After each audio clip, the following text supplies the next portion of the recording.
দেখো বাজারটা কত বড় একটা মাছ এনেছে। এইটুকু একটা মাছ? কি বললে তুমি? না না মা, বলছিলাম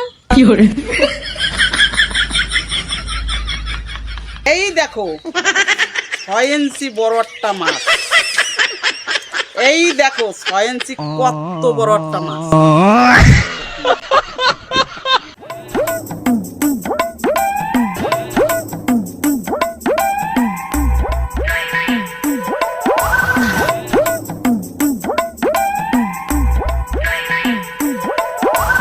ও বৌমা, বৌমা কোথায় গেলে?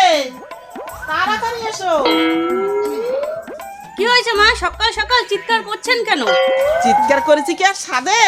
এই দেখো বাজারটা কত বড় একটা মাছ এনেছে। এইটুকু একটা মাছ? কি বললে তুমি? না না মা, বলছিলাম এই দেখো 6 ইঞ্চি বড় একটা মাছ। এই দেখো 6 ইঞ্চি কত বড় একটা মাছ।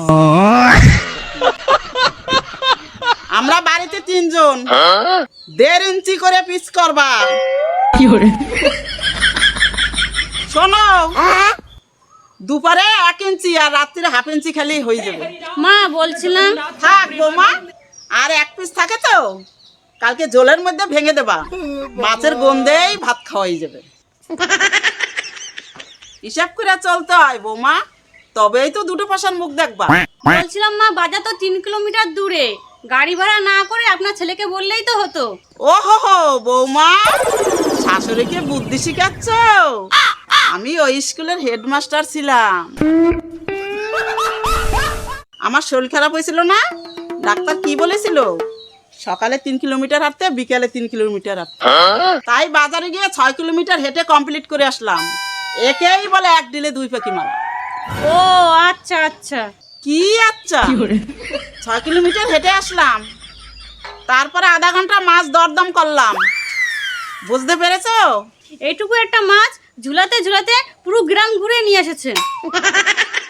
গ্রামের মানুষ দেখেই বলছে এই যে আসছে আমাদের গ্রামে সব থেকে বড় কিপ্টে।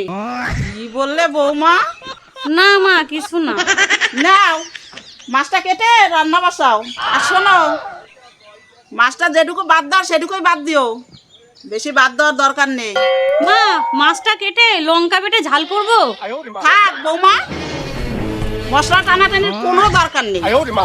হলুদ আর কাঁচা লঙ্কায় মিটে যাচ্ছে, তখন মশলা দেওয়ার কি দরকার?